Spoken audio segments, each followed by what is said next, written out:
Thanks for joining me for this edition of the Author's Corner, brought to you by KNEO 91.7 FM The Word. I'm Roberta Foster, and today I welcome Dean Sikes to Author's Corner. He has written the book You Matter, Finding Hope and Meaning in Everyday Life, which is published by Fed Books, and he'll tell you more about how to find the book at the end of the program.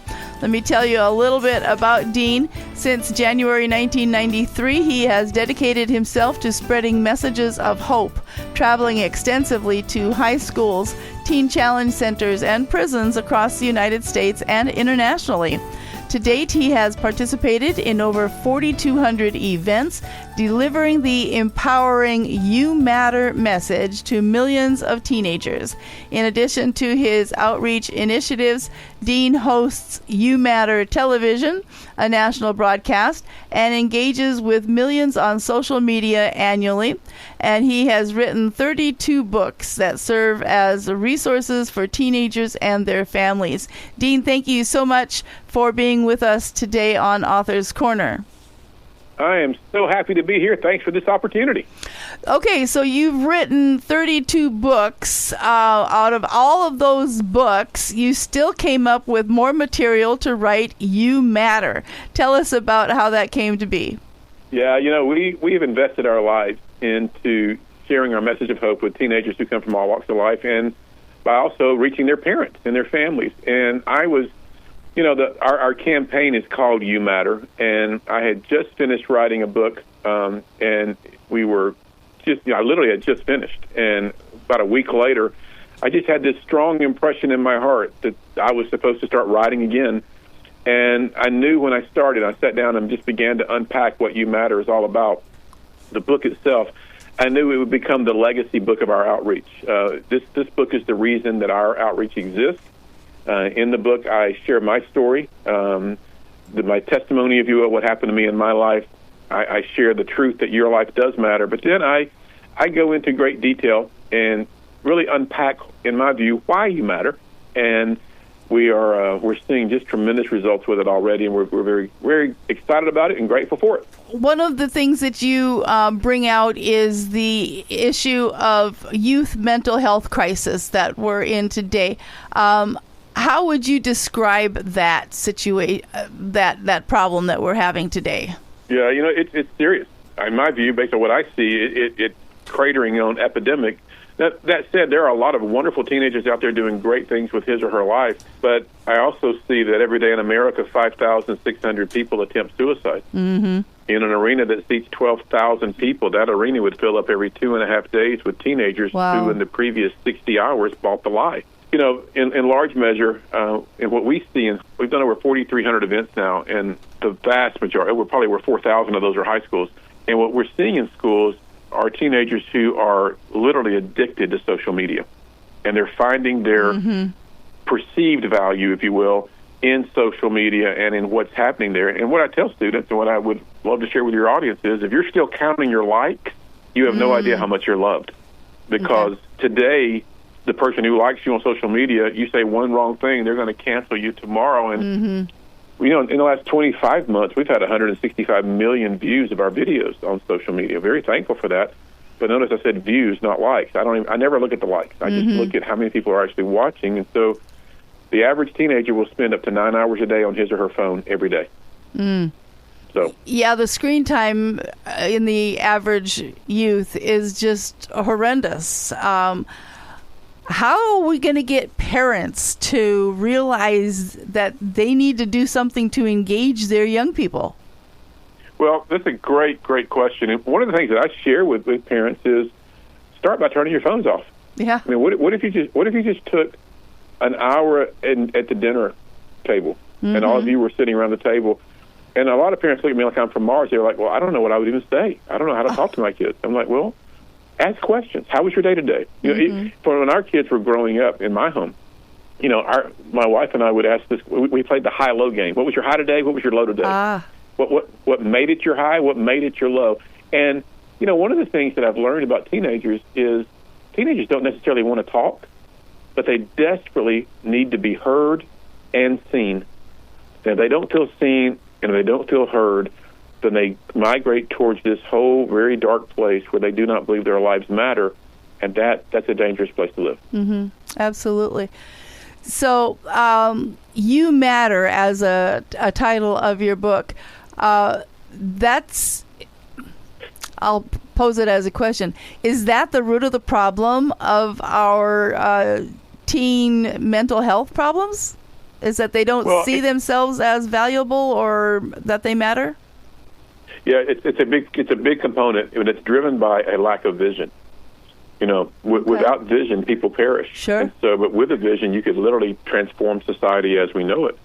And so, if you show me a teenager who doesn't really have a vision for his or her life, and they don't have a lot of hope that they're going to find it, and they wander through life trying to figure out, does my life matter? Why do I matter? What makes me matter? Mm-hmm. This book really unpacks the answers to those questions because, I was sexually abused at 15 years old.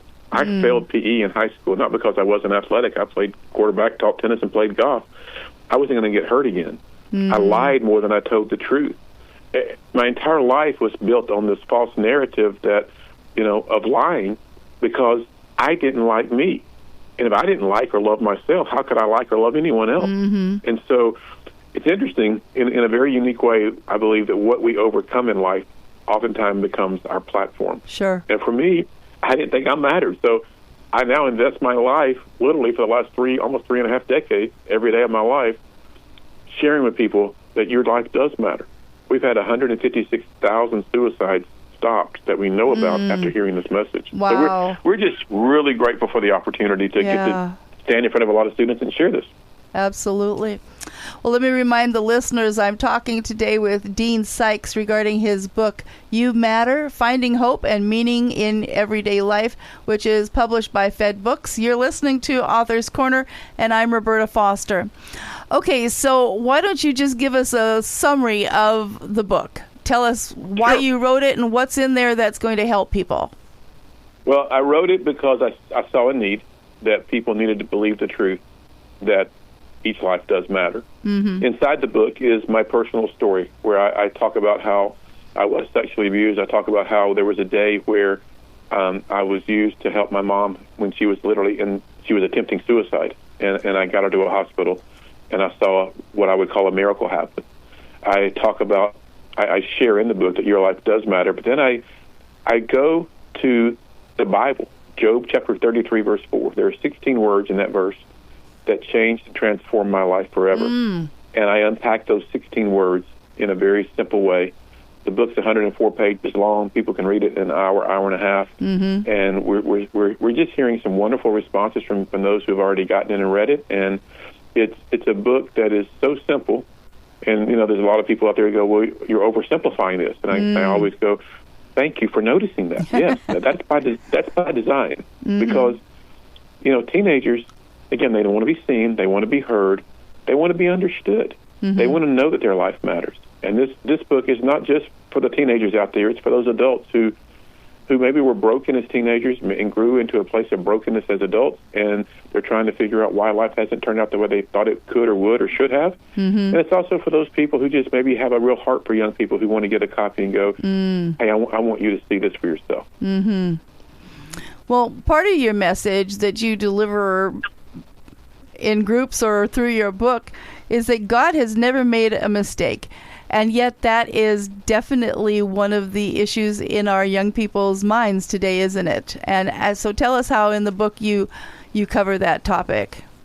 Yeah, it's probably the most important sentence in the entire book, and I simply say, since the beginning of time, God has had his mind on you. Mm-hmm. And I believe that. I believe that when God created you, he did so with intentionality. And we live in a real world, and as a Christian, I believe there's a real God. I believe there's a real enemy, and the enemy comes to steal, kill, and destroy. And I believe that a lot of teenagers are under that attack, that assault, where their lives have been really messed up. And oftentimes they blame God for that, or they wonder where God was, and why do bad things happen to good people? Mm-hmm. And very legitimate questions. But at the end of the day, I believe there's a good God, there's a bad devil. And I believe that when God created you, he did so because he wants you to know how much your life matters. And I believe that all of us were created for one purpose, and that was to be loved by God. And when you're loved, you can't. In other words, you and I can't give what we don't have. But if we receive that love and we live in that love and we function from that love, then we begin to see that love transposes out of our lives into the lives of others.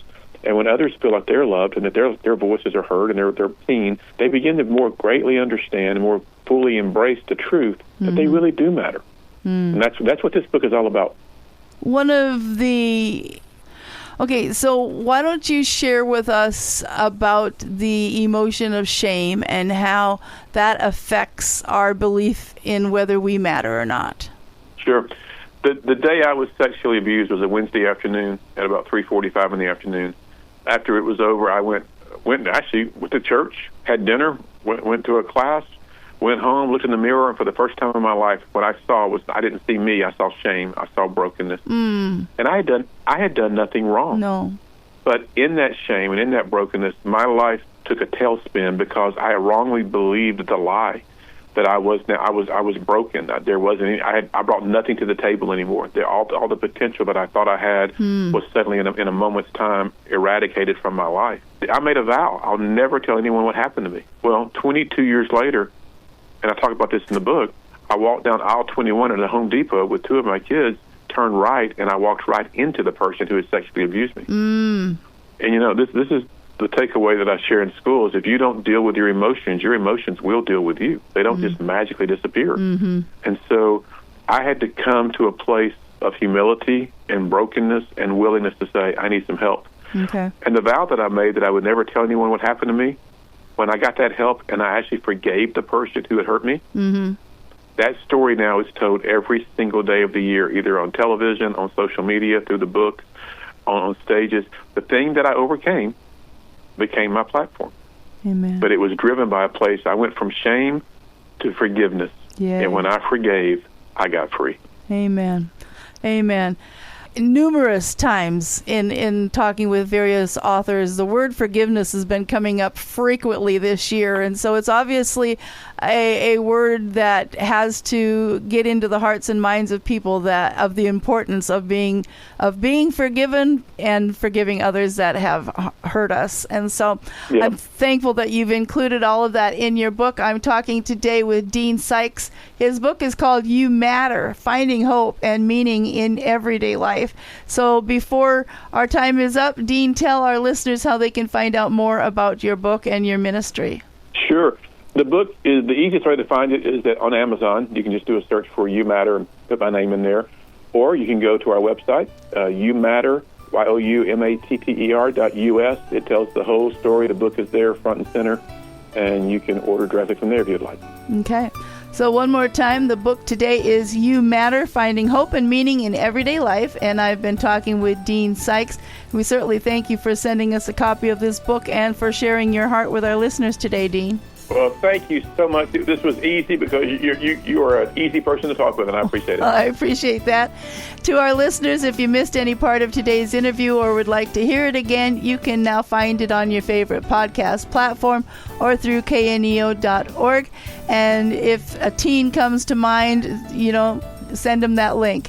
So thank you so much for tuning in. This is Roberta Foster on the Author's Corner. Join me again next time.